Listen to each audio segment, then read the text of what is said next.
Paul a rapporté en raison de l'importance de la révélation qu'il a reçue, de peur qu'il ne se glorifie outre mesure, qu'il a reçu des charpes dans la chair, un messager de Satan pour le frapper, pour le souffleter.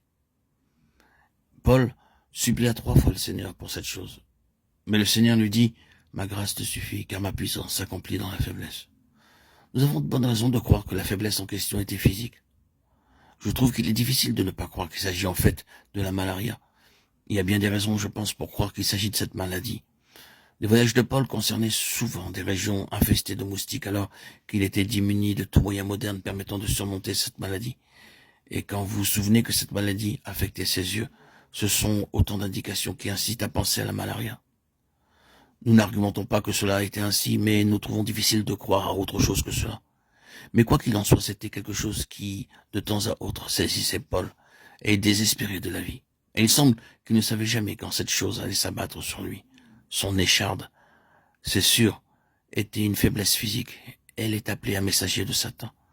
L'objectif de tout cela du côté de l'ennemi était une œuvre de mort. En relation avec cela, Paul parle de mort agissant dans sa chair mortelle. Tout était dans la direction de la mort, encore et toujours. Il faisait face et combattait la mort tout le temps. Mais ce qui doit être relevé, c'est que tandis que le diable très clairement agissait sur son état physique, comme la déclaration le montre et que le Seigneur le permettait, cela n'a pas atteint l'objectif de la mort, mais au contraire le cours de la vie de cet homme est celui d'un triomphe constant sur cette mort et sur Satan. Il est manifeste que la puissance de la mort nous assaille et que le Seigneur n'empêche pas tout le temps le diable d'attaquer notre corps. Mais cela ne signifie pas que le Seigneur a comme intention pour nous la mort.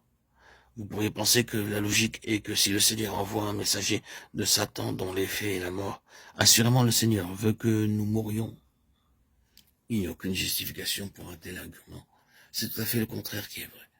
Le Seigneur avait un but très salutaire en toute chose dans le cas de l'apôtre. Et cette activité de mort fut extrêmement utilisée, expressément, pour garder l'homme spirituellement vivant. Car s'il avait eu cette écharpe, sa vie spirituelle aurait été flétrie. Écoutons les mots que l'apôtre utilise, et pour que je ne sois pas enflé d'orgueil, de Corinthiens 12:7. Trouvez l'homme s'exaltant lui-même outre mesure, et vous trouvez un homme avec une vie spirituelle pauvre. Sa vie spirituelle a été gâchée.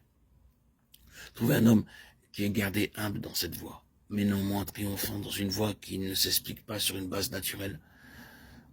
Vous trouvez alors un homme qui est un géant sur le plan spirituel. Oui, l'ennemi porte des attaques sur le corps. Il affecte ce qui est déjà atteint et cherche à l'aggraver. Il cherche à paralyser les saints.